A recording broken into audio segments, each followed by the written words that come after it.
Within the furthest reaches of the Imperium, and upon the cold frontiers of Segmentum Obscurus, lies a world both feared and revered. This is Fenris, the ancestral home of the Space Wolves, and the site of their mighty fortress-monastery known as the Fang. A citadel many imperial scholars consider second only to the Emperor's own palace on Terra. The world of Fenris itself orbits its sun in a long, uneven cycle, completing a full rotation around the sun every 3 to 4 Terran years. This slow journey produces seasons of extraordinary violence. Its summers are often called an age of fire, when vast volcanic ranges awaken, spilling out molten rock across the land and boiling the seas into towering storms of immense vastness. Entire coastlines are reshaped within a single season, and tidal waves sweep across the planet with relentless force. When Fenris tilts back towards the void, winter descends with equal ferocity. Temperatures plummet so drastically that its oceans freeze into continent-sized sheets of ice. From orbit, the world becomes a gleaming white sphere, its fiery heart hidden beneath a frozen shell. Amidst the chaos, only one landmass remains constant: Asaheim, also referred to as the crest of the world. In summer, its slopes run with magma. In winter, it becomes a harsh but stable refuge. It is where the Space Wolves make their home, and where the Fang rises like a mountain forged by the gods of old. Across the rest of the planet, the geography is in constant motion. Asteroid strikes, shifting tectonics, the sudden rise and fall of entire island chains constantly reshape the nomadic culture of the warrior tribes living upon the planet. Hardened by necessity, these tribes roam across the ever-changing coasts and ice fields, competing for territory in a landscape that never stays still for long. Their resilience is matched only by the planet's own wildlife, creatures of the deep and land, many as deadly as the world itself. The heart of Fenris, in fact, lies in the Savage Sea, also known as the World Sea, a vast turbulent ocean that supports most of the planet's life. Its waters teem with predators of staggering size and ferocity, yet it remains as a primary source of food for the human tribes of Fenris, who call Fenris home. Fenris's cultural identity is thereby steeped in the echoes of Old Norse mythology. Its world takes the name from the legendary wolf of Ragnarok, and its single moon, Vladimir, is also known as the Wolf's Moon. This mythic resonance is no accident, as it actually is supposed to reflect the stoic spirit of its people, and the warriors who rise from amongst its ranks and join the Vlka Fenryka, the Space Wolves. Strategically, Fenris occupies a perilous position as it lies uncomfortably close to the Eye of Terror, a warp rift from which the forces of chaos constantly spill out. For millennia, the Space Wolves have stood as watchful guardians, protecting not only their home, but more than 100 surrounding worlds. Their watch began in the aftermath of the Horus Heresy, and it has never truly ended. Today, Fenris remains a death world, hostile, unpredictable, and unyielding. Yet it is precisely this crucible of extremes that forged one of the Imperium's most storied chapters, and the legacy of its Primarch, Leman Russ, endures in the eyes of every warrior who calls this frozen, burning hell a home. As the journey across Fenris continues, we turn northward, towards the land that stands apart from the planet's shifting seas and the volcanic upheavals. Here, at the roof of the world, lies Asaheim, the only stable continent on an otherwise mutable world. To the tribes of Fenris, Asaheim is not merely a place. It is a realm of myth and reverence, a sanctuary carved from ice and stone, where the touch of the gods feels closest at hand. For the native Fenrisians, the planet's cycle of destruction, its year of fire and freezing, has become a familiar rhythm, and they have learned not only to endure the world's extremes, but to embrace them with fierce and unyielding pride. Yet even these hardy people know that only Atheim offers true refuge from the planet's most violent seasons. Protected by cliffs that rise thousands of feet above the surrounding seas, the continent forms a natural fortress from the elements, isolated and austere. Within its frozen expanses thrives a remarkable array of life, which is found nowhere else on Fenris. The massive ice bears roam this tundra, while herds of towering elk and shaggy mastodons migrate across the snowfields. There's also stranger beings that dwell here as well, known as snow trolls, lurking in the crevasses, doppelgangers, capable of shifting their forms, and the great white worms that burrow through glaciers like living avalanches. Yet even amongst these formidable creatures, one species stands apart. These are the Fenrisian wolves, semi-sentient, cunning, and powerful. They are the apex predators of the land, and their presence has shaped the culture and legends of Fenris for millennia. And then there's the heart of Asaheim, from which rises a mountain unlike any other in the Imperium, known to its inhabitants as Atet, and to the wider galaxy as the Fang. This colossal peak serves as the fortress-monastery of the Space Wolves. It is a structure of staggering scales, built atop and deep within the mountain, known as the Shoulder of the Allfather and the World Spine. The Fang's foundations extend to the planet's molten core, drawing geothermal energy to power its vast halls, reactors, and forges. The Fang is more than a mere fortress. It is a bastion of ancient technology and lost craftsmanship. Concealed amongst its surrounding peaks lie immense anti-shift defense lasers, their housings disguised as natural stones. At its summit, the Fang has its multiple docks to accommodate the chapter's battle barges, strike cruisers, along with shrines created and dedicated to the Emperor, revered here as the Allfather, and line not only the top, but also the lower slopes of the Fang. Deep beneath the mountain, fusion reactors and geothermal engines hum with the power of ages long past. Outside of Terra itself, few fortifications in the Imperium could rival the Fang.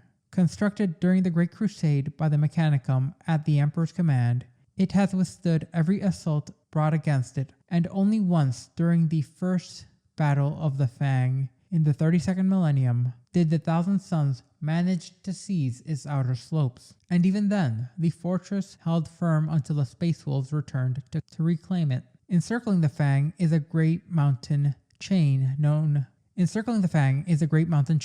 of Asaheim, crowned by its 7 monumental peaks. Each serves as a landmark and a hunting ground, along with being a sacred site for the Space Wolves. It is said that beneath the Allfather's peak lies the crash site of the infant Primarch Leman Russ, his cryopod buried deep within its hidden caverns. According to the chapter's lore, the first Glimmerfrost crystals, the rare substance essential to the Space Wolves' Hellfrost weaponry, began to grow in the caverns after the Emperor was reunited with his lost son. To the Space Wolves, these crystals are more than just a resource. They are a symbol of divine favor, a gift from the Allfather. Together, Asaheim and the Fang form the spiritual and physical heart of the Space Wolves domain, a literal place where geology and myth intertwine, where the natural world shapes the character of its people, and where the legacy of the Vlka Fenryka endure against the cold and the dark. Moving past the of Asaheim,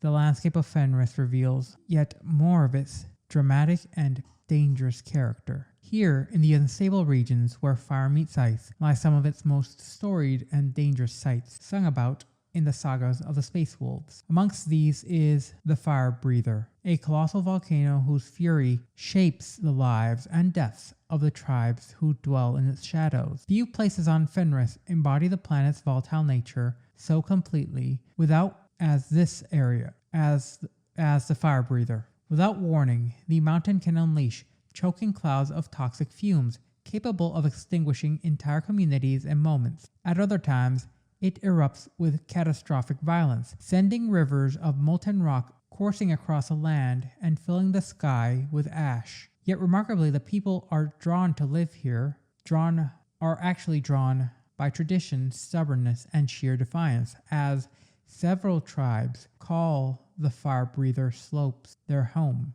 Their culture reflects this harshness, as the warrior marks of their body are ritual tattoos, each symbolizing acts of courage done upon the mountain. From these tribes came Sven Bloodhound, who would eventually become a wolf lord of the Space Wolves, and who carried his people's traditions into the chapter, etching their fierce pride upon the skin and armor of the Space Wolves. There's also Thunder Mountain, not far from these fiery lands. This is a place of deep reverence for the Thunderfist tribe. Perched upon a rare, stable outcropping of rock, the mountain once bore a ring of ancient runestones, weathered,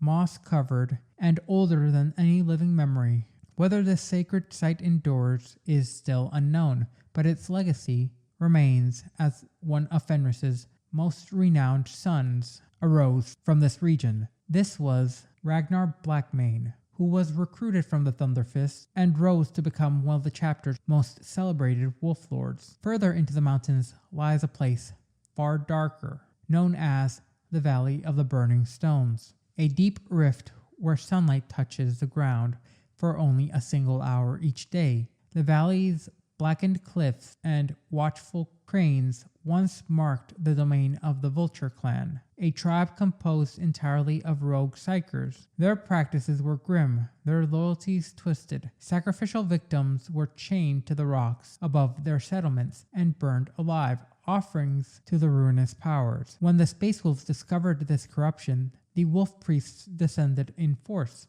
Their clan was then exterminated, almost to the last, and their bodies burned to prevent any trace of their heresy from lingering. Only 5 young boys were spared, rare psykers who might yet be shaped into sons of rust. Of these, only one survived the trials, and he would become Rune Priest Uli Iceclaw, later serving with distinction in the Blackmanes during the Battle of Aldrich Prime. Today, this valley remains a place of foreboding, its stones still bearing the memory of fire and betrayal.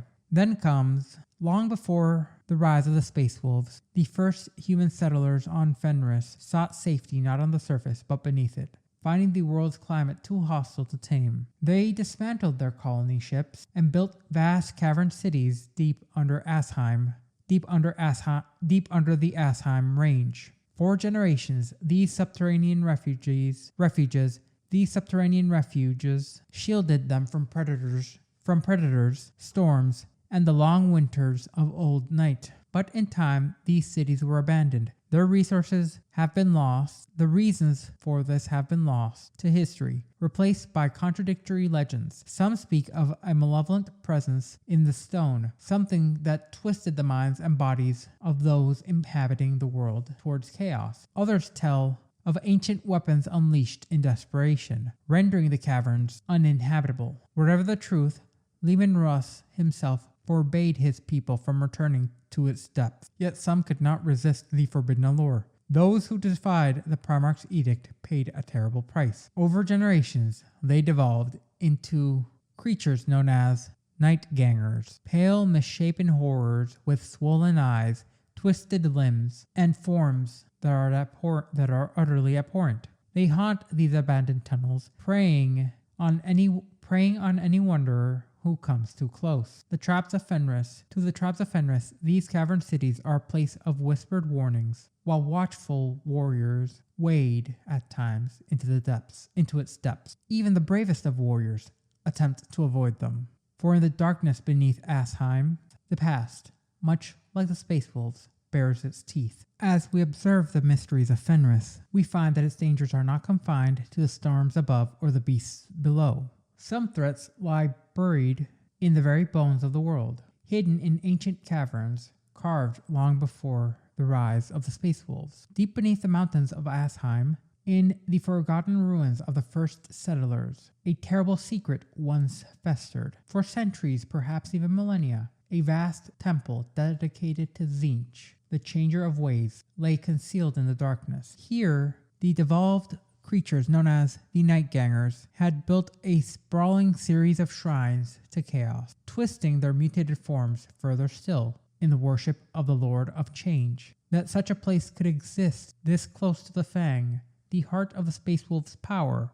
was a revelation as shocking as it was horrifying. Its discovery came by chance, when a young pack of newly inducted Bloodclaws, amongst them the future Wolf Lord Ragnar Blackmane, stumbled upon the temple's profane halls. The threat was grave enough that the chapter's leaders made a rare and solemn decision. They awakened Bjorn the Fell-Handed, the oldest and most revered of their ancients, from his slumber within a dreadnought sarcophagus. Under his guidance, the Space Wolves descended into the depths, purging the temple and driving out the Thousand Suns cult, which had taken root there. Though the site was eventually destroyed, its existence served as a stark black mark upon the Space Wolf. Beneath and the knowledge that beneath the ice and stone of Fenris, other hidden sanctuaries of chaos may yet lie waiting, meaning that the chapter's vigilance can never waver. Scattered across the rugged landscapes of Fenris, there are remains of a far older age, tombs, burrows, cairns, where the ancient rulers of the tribes of Fenris were laid to rest. These stone crypts, carved with runes that recount the deeds of kings, queens, and warriors alike, form the foundation of Fenrisian culture. From these sacred sites, the tribes drew their language. The Space Wolves also gained their distinctive runic script, central to the practices of the rune priest from these tombs, as each tomb was a testament to the lives of the people who have always lived with one foot in myth and the other in the harsh reality of survival. There's also the lowlands of Asaheim, which are far from the volcanic coasts and shifting seas. Here lies a training camp where the next generation of Space Wolves begins their journey. Places like Rusvik, Grimner, and Volksburg serve as forging grounds for the young aspirants chosen by the wolf priests. For months on end, these youths endure relentless trials, tests of endurance, strength, and willpower designed to strip away the tribal rivalries and forge bonds that will last lifetimes. Here they learn to fight as packs, to trust one another, and to survive the conditions that would break most mortals. Those who endure are taken to the Fang for the trials of Morkai. Success here leads to the implantation of gene seed and the ritual known as the blooding, the first step in the transformation from hardy tribesmen to transhuman warriors known as the Adeptus Astartes. Yet the true heart of Fenris is not found within the mountains or the caverns, but rather in the vast gray ocean known as the World Sea, which covers nearly the entire planet in its turbulent expanse, and it is home to countless monsters and creatures of legend. Some are reptilian behemoths the size of islands, capable of swallowing long ships whole. Others are serpentine predators with acidic blood and scales that shimmer like pearls. Still others defy description, tentacled horrors with razor-edged beaks and cold, unblinking eyes. For the tribes of Fenris, life on the world sea is a constant battle, as sailors may be plucked from their decks without warning, dragged into the icy depths by unseen jaws. Storms rise with a terrifying speed, and rival tribes clash over scarce resources. From birth, every Fenrisian is shaped by the unforgiving world. Newborns are given an axe as their first gift, a symbol of their struggle. Those who are too weak to grasp it are cast into the sea, for survival on Fenris demands strength, cunning, and an unbending resolve. To navigate the world sea is to embrace danger. To master it is to earn a place in the sagas. And for those who rise above the perils, the ocean becomes not just a battlefield, but a proving ground, one that has shaped the character of the Space Wolves since their inception. Venturing deeper into the seas of Fenris, we reach the Sea of Storms. This name is shared by an immense global ocean that encircles Fenris. It includes much of the world's drifting ice floats, volcanic archipelagos, and the permanently sailing longships that creak beneath the weight of ice and salt. Here, Fenrisians have carved out their lives amidst the roar of the waves and the howls of the winter winds. Beyond the mortal realms lies the Sea of Storm proper, the Sea of Stars, the void above, and the Sea of Souls. Each is a reflection of the Fenrisian worldview, where the cosmos is a sea of treacherous waters navigated by the gods and mortals alike. Most Fenrisians spend their entire lives upon the Sea of Storms, learning from childhood to read the shifting ice, to ride out the planet's violent swells, and to face the monsters and creatures that rise from its depths. It's a life of hardship, but also of profound cultural identity, one shaped by the ocean's unforgiving rhythm.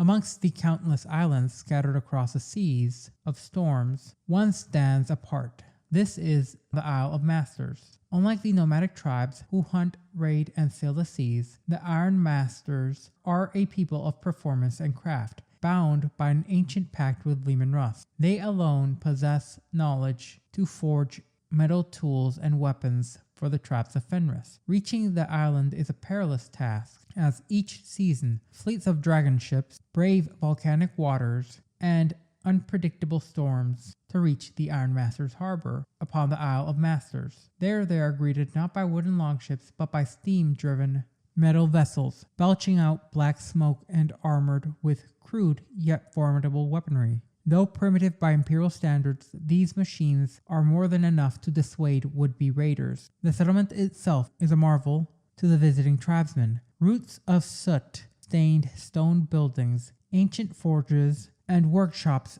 that have stood for centuries all lie here. To Fenrisians accustomed to islands that rise and sink with the seasons, the idea of settlements themselves are a marvel and almost unthinkable. Yet the Isle of Iron Masters is a uniquely stable location, spared the tectonic upheavals that plague the rest of the world. Here tribesmen trade furs, salted meats, and rare goods for iron blades, treasures which are far superior to the bone and stone weapons they otherwise rely upon. On occasions, young aspirants of the Space Wolves, such as Arjek Rockfist, train here, alongside the Iron Masters or the chapter's forge thralls, in the Iron Hills beneath the shadow of the Fang. A lone Vox relay tower stands above the harbor, linking this isolated community to the wider domain of the Space Wolves. Far out on the Sea of Storms lies one of Fenris's most coveted wonders, the Kraken's Spur. Most of the time, this rocky formation lies hidden deep beneath the waves, serving as a vast graveyard for the colossal kraken that haunts the world's sea. These leviathans, sometimes stretching for kilometers, leave behind bones and fangs of extraordinary size, strength, and durability. During the season of fire, the tectonic forces occasionally thrust the spur above the surface. When this happens, it becomes a once-in-a-lifetime opportunity for the island tribes. The exposed bones of ancient krakens can be harvested to craft weapons of unparalleled sharpness, ship hulls of remarkable resilience, and tools prized across Fenris. But the spur holds more than the remains of sea monsters. Rising from its rocky surface is a rather mystical rune known as the Temple of Morkai. Its origins are lost to time, unknown even to the Space Wolves. To the tribes, however, this temple is a place of legend, said to contain treasures left behind by a forgotten peoples. Whether these tales are true or myth matters little. The promise of ancient wealth draws adventurers and chieftains alike. Whenever the spur rises from the sea, the Fenrisians will gather, as we would then arrive to the Shark Reach fjords, a region of jagged cliffs and icy channels carved into the landscape, becoming a maze of shallow waters and treacherous crossings. Life here is shaped by scarcity and danger. Tribes who dwell amongst these fjords are renowned across Fenris for their fierce pride and uncompromising sense of justice. Amongst them, no warrior will demand that another do what he would not demand of himself. Any injury inflicted, whether through accident or conflict, must be repaid in kind upon the offender's own flesh. This ritual of mirrored suffering is seen not as cruelty but as balance, a way to maintain harmony in the land where survival depends on trust. Yet the same code often becomes their undoing. A perceived slight, no matter how small, can ignite a feud that burns hotter than any flame. In the fjord's honor is both a shield and a spear, protecting the tribes from internal decay while driving them into conflict, which can reverberate across generations. To understand the people of Fenris, we have to think not just of the features of the world itself, but the very rhythm. Fenris stands amongst one of the most extreme of the human-inhabited worlds, as it is a world not just of fire, but of ice. And it sings a song of ice and fire, where the seasons themselves are the climactic forces attempting to end humanity. The ancient tales of Harkon the Yellow Eye speak of Fenris as a living thing, cast into the sea of stars by the Allfather, fleeing heat and cold in an endless cycle. Through its mystic tone, it captures the truth of Fenris, which follows a wildly erratic orbit around a pale red sun. This sun is known as the Wolf's Eye, for obvious reasons, completing a circuit every 2 Terran years. This long cycle is known to its people as the Great Year. For much of this cycle, Fenris drifts far from its star, meaning that its winters are severe to the point that even its equatorial sea is frozen solid much of the year. And volcanic activity will often quiet during this time, allowing the tribes to walk across the ice bridges between islands that, in warmer seasons, lie separated by miles upon miles of open, rough seas. It is during these long, dark months that legend speaks of heroes like Sigurd the Tall, who climbed from the world's shifting girdle to the peaks of Asaheim itself. As a great year turns and Fenris swings back towards the Wolf's Eye, the world briefly thaws. Spring here is sparingly short, but it brings life in a sudden, chaotic abundance. Plankton blooms across its oceans, drawing forth colossal creatures from the deep, leviathans, bladfish, and predators older than human memory. Then comes the season of fire, which is when the world reaches its closest point to the Wolf's Eye, and the planet is racked by gravitational forces and volcanic eruptions. The crust buckles and the ocean splits as molten rock surges upwards, meeting frigid waters in explosions of steam and flame alike. As new islands rise from the seas in pillars of smoke, others are shattered and swallowed whole. Tidal waves sweep across the coast, scouring much of the land and reshaping the world in a matter of days. Entire tribes may vanish beneath the waves in a mere instant, as their homes are claimed by the planet's relentless upheaval. Yet, through all this chaos, Asaheim endures. The great northern continent remains a solid, granite, ancient, and immovable monument to humanity. Its stability is what allowed the Space Wolves to build the Fang upon its highest peaks, and it is the same stability that draws the tribes northward during the most violent of seasons, as Fenris's geography has shaped its people into hardy nomadic warriors who have adapted to the land's constantly shifting state and resources. This has also incidentally caused the tribes to become fiercely territorial, with feuds being rather common and alliances being incredibly fragile. But it is precisely this harsh environment that has forged a culture of resilience unmatched by the rest of the Imperium. As Fenris endures what would break most civilizations, they adapt to a world that changes beneath their feet at a moment's notice. And from amongst them rise aspirants who will one day become the Space Wolves, heirs to Leman Russ, and guardians of the Imperium's northern frontier.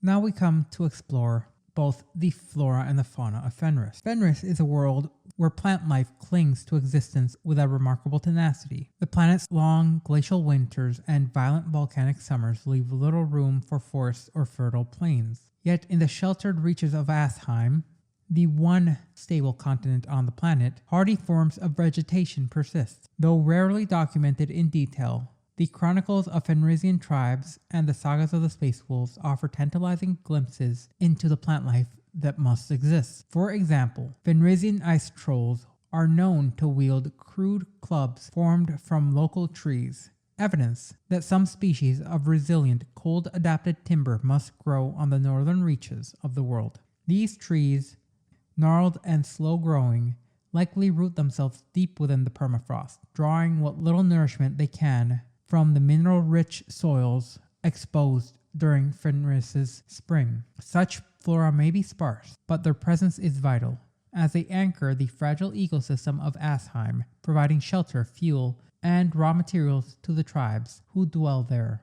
If the flora in Fenris is scarce, the fauna is more than ready to compensate. According to the countless studies conducted by the Adeptus Mechanicus, Fenris hosts some of the most dangerous animal life found on any imperial world, surpassing even the infamous death world of Catachan. Across the frozen tundra, the volcanic islands, and the depths of the world sea, life has evolved into forms that are both awe-inspiring and terrifying. These massive predators roam the land and include monstrosities such as ice bears the size of tanks, mastodons with tusks like spears, and the white worms that tunnel through the glaciers with the ease of a fish swimming through water. In the fjords and forests of Asaheim, Fenrisian wolves, semi-sentient, cunning, and fiercely territorial apex predators exist, their intelligence rivaling that of the same tribesmen who share their lands. Beneath the waves, the dangers multiply further and further still. Leviathans, longer than starships, glide through the depths. Serpentine beasts with acidic blood coil beneath the ice. Tentacled horrors lurk in the darkness, rising without warning, in order to snatch any sailor from the decks of their longships. To survive amongst these creatures is no small feat. Yet the people of Fenris do more than survive. They thrive. Their culture, their legends, and even their selection of aspirants to the Space Wolves are all shaped by the creatures in many ways, to the point that the fauna of Fenris is not merely a threat. It is a true forging ground for warriors of unmatched resistance and glory. Stepping back from Fenris's physical form, we dive into the history of the planet that shaped the Space Wolves. During the distant Dark Age of technology, Fenris was first colonized by human settlers. Even then, the Emperor would describe the planet as a relic from the days of Old Night, a world already ancient, already hostile, and already teetering on the edge of survivability. These colonists quickly discovered that Fenris would not yield easily. Their ships, once symbols of technological mastery, were dismantled for raw materials to build shelters against the cold and volcanic fury of the world. Over time, these early settlers constructed vast underground cities, burrowed deep beneath Asaheim's range. These subterranean refuges were marvels of engineering designed to shield their inhabitants from the planet's extremes. But centuries passed, and these cities fell silent. Whether abandoned due to catastrophe, corruption, or something far darker, no one can say for certain. Today, the Space Wolves regard these ruins as cursed, haunted remnants of a forgotten age, and they avoid them with reverence bordering on fear. With the collapse of the interstellar civilization came the Age of Strife, leading Fenris to regress to a pre-industrial state. The knowledge of the old cities would then fade into myth, and the tribes of the Sea of Storms returned to a life of hunting, raiding, and survival. The world's very harshness then erased all but the strongest, forging a culture that would one day rise to that of legends. Sometime in M30, into this world of ice and fire fell a child of destiny.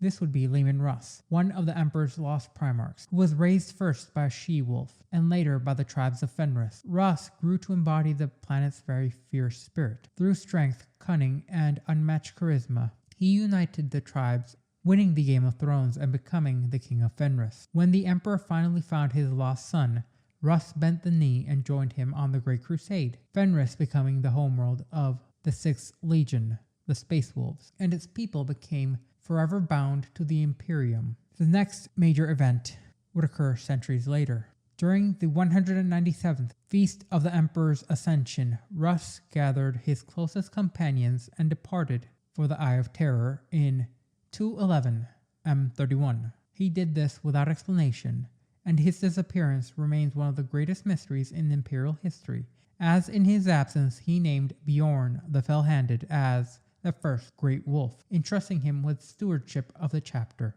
In 742 M32 would come the next event of galactic importance involving Fenris. As the centuries that followed Russ's abandonment of the world brought no peace. In the 32nd millennium, the demon Primarch known as Magnus the Red appeared in the visions of the great wolf Harik Ironhelm, stoking old wounds from the burning of Prospero. Determined to finish what had begun thousands of years earlier, Ironhelm led 11 great companies to war, leaving Fenris dangerously exposed. Magnus had planned this moment out for centuries. With the bulk of the Space Wolves gone away, the Thousand Suns descended upon Fenris, as only a single great company remained to defend the Fang. And in the chapter's hour of need, Bjorn the Fell-Handed was awoken. from his long slumber in order to lead a desperate guerrilla defense. The Thousand Suns would breach the gate of the Fang, but not before Wolf Scout Harkon Blackwing escaped to summon the rest of the chapter. When the Space Wolves returned in force, they drove their ancient foes from their homeworld. Unfortunately, Ironhelm fell in combat with Magnus, but Bjorn struck the final blow, banishing the demon Primarch back into the depths of the warp where he belonged. Then between 310 and 334 M36, Fenris once again found itself under siege, this time by the apostate Cardinal Bucrast of Galthamor, whose heretical crusade swept across the Imperium, seeking a route to Terra. Bucrast laid siege to Fenris for 3 grueling years. His forces were vast, but the Fang proved unbreakable. The stalemate ended when Wolf Lord Krill Grimblood returned from campaign deep within the Eye of Terror. Striking the renegade forces from behind, he shattered their lines. Caught between Grimblood's fleet and the fortress-monastery's impenetrable defenses, the apostate cardinal was forced to retreat, abandoning countless followers to their fate on the icy plains of the planet below. Then would come the Months of Shame, occurring in 444 M41. This was one of the most turbulent episodes in the chapter's entire history, which came in the aftermath of the First War of Armageddon. After the world endured the fury of demon Primarch Angron, the Inquisition ordered a sterilization and the internment of Armageddon's surviving population. Civilians who had already suffered unimaginable horrors and had been touched by chaos. To the Space Wolves, this was an unforgivable act. Bound by their fierce code of honor and duty to protect the innocent, the chapter intervened. What began as a dispute escalated rapidly, culminating in a brief but tense battle in the orbit above Fenris. Imperial forces, both Space Wolves and Inquisitorial, found themselves locked in a confrontation that threatened to tear the unity of the Imperium apart. It was only through the intervention of Bjorn the Fell-Handed, awakened once more from his ancient slumber, that peace was restored. Acting as an ambassador, Bjorn reminded both sides of their greater purpose, and the conflict ended, but the scars remained. From that day forward, the relations between the Space Wolves and the Inquisitions would be marked by suspicion, resentment, and a wary distance. Centuries later, Fenris faced a very different threat. In 641 M41, a coalition of Drukhari cabals, led by the infamous Duke Trevelus Lycicus and his corsairs, the Sky Serpents, descended upon the world. Striking with speed and cruelty for which their kind was known, the raiders swept across the icy plains and fjords of Asaheim. Though the Space Wolves drove them off, it was not without heavy losses, as the Drukhari succeeded in capturing several score of tribesmen and a number of young aspirants destined for the chapter. These captives were dragged into the webway to serve as slaves, trophies, or worse. Their loss remains a bitter memory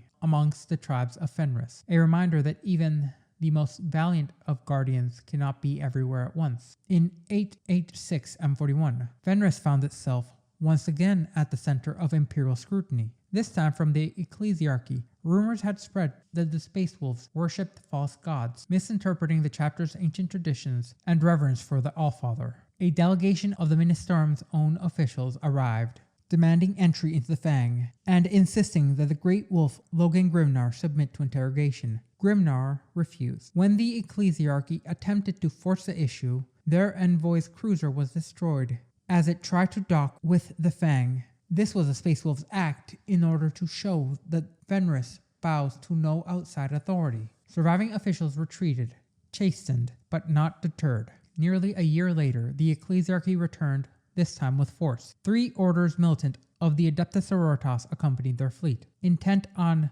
compelling obedience. What followed was a brief but intense conflict lasting 3 solar weeks, where the Sisters of Battle fought with zeal, but the Space Wolves defended their home with honor and proved unyielding. In the end, the ecclesiarchy withdrew, battered but humbled. The lesson made clear: Fenris would not be judged lightly, nor are its guardians to be commanded by those who do not understand their ways. As the Imperium staggered closer and closer to the end of the 41st millennium, the Fenris system, already a melting pot of extremes, found itself beset by the ancient threats that it had always dealt with. These conflicts would test the Space Wolves not only in battle, but in spirit, shaping the destiny of their chapter and their homeworld for millennia to come. In the year 933 M41, a new and unsettling foe descended upon the Fenris system. A Necron fleet commanded by Trazen the Infinite emerged from the void with a singular purpose. Buried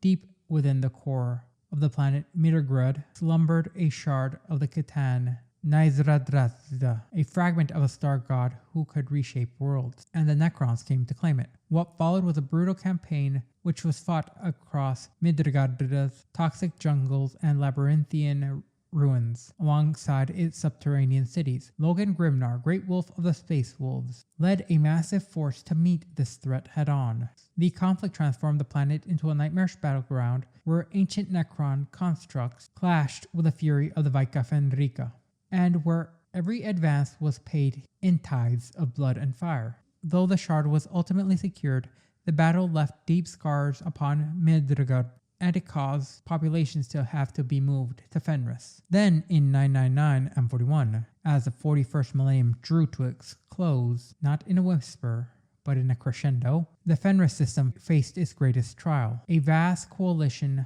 of Imperial forces led by the Dark Angels, long-standing rivals of the Space Wolves, arrived in orbit. Their goal was grim: to contain the threat posed by the Thousand Suns and the demonic forces gathering within the region. But the true storm came from the warp. The demon Primarch Magnus the Red led a massive invasion on Fenris itself. The Thousand Suns descended upon the world in force, their sorcery twisting the lands and sky. Demons poured forth across icy fields, and the Fang's ancient and unyielding fortress Great Walls stood as the last bastions against the tide. The Space Wolves fought with the ferocity of their namesake. Under the command of Logan Grimnar, they eventually triumphed. Yet victory came at a terrible cost once more, as much of Fenris's tribe was exterminated by the Ordo Malleus, as they were deemed too tainted by their exposure to Magnus's manifestation. Ironically, this was an echo of the purge that followed the First War of Armageddon, since even those saved by the Space Wolves on Armageddon, a large amount of them ended up spreading chaos cults and chaos worship across the planets where they were resettled upon. But even this devastation had a darker purpose. The deaths unleashed during the siege and afterwards were used to empower Magnus's true objective, a vast sorcerous ritual that tore Sorotarius, the planet of the sorcerers, from the Eye of Terror and anchored it into real space beside Prospero. In a single moment, the Thousand Suns permanently reshaped the map of the galaxy, and the Space Wolves found themselves facing an enemy closer than ever before. In the Era Indominus, centuries after the Drukhari's raids on Fenris in 641 M41, a long-awaited reckoning finally came to pass. More than 350 Terran years of waiting had come, as the fate of the stolen aspirants by the homunculi coven known as the Hex remained a bitter wound on the chapter's memory. Wolf scouts under Eric Mordecai eventually tracked the elusive coven to one of their grotesque living art galleries deep within the webway. There, the ancient homunculus, Kahagrese Exrahast, architect of atrocities, presided over horrors beyond mortal comprehension. Yet treachery is the currency of the Drukhari. Betrayed by an ambitious underling, Exharak was left alone to face Uruk the Slayer, Wolf High Priest of the Space Wolves. The confrontation was swift and final, and it ended with the Drukhari, its head severed, being carried back to Fenris and mounted upon a spike in the trophy halls of the Fang, a grim reminder that justice, long delayed, was never forgotten. Also within the vault and trophy rooms of the Space Wolves are the mangled and dishonored corpses of Space Marines and chapters they deem as mutated, abhorrent, or not in keeping with the Space Wolves' beliefs. This includes emissaries from other chapters attempting to get the gene seed from their fallen back. This disgrace eventually did cause Ragnar Blackmane to look at his chapter with no small amount of disdain upon their relations with other Space Marine chapters. And so our journey across Fenris draws to a close. It is a world of oceanic freezes, mountains which explode, and wildlife that seems personally offended by the concept of survival. From ancient caverns haunted by the ghosts of lost civilizations to the halls of the Fang, where heroes sleep in sarcophagi the size of small cottages, Fenris remains a place of wonder and danger, Its people endure winters that could humble a glacier, summers that try to set the planet alight, and neighbors who occasionally include demon primarchs, necron collectors, and overly curious ecclesiarchs. Yet through all this, the space wolves stand firm, howling defiantly into the void, proving time and time again that in the grim darkness of the far future, someone out there is having a good time even on the harshest of terrains. So as we leave this world far behind, remember that on Fenris, every day is an adventure, every season a catastrophe, and with every saga, another great wolf may be born.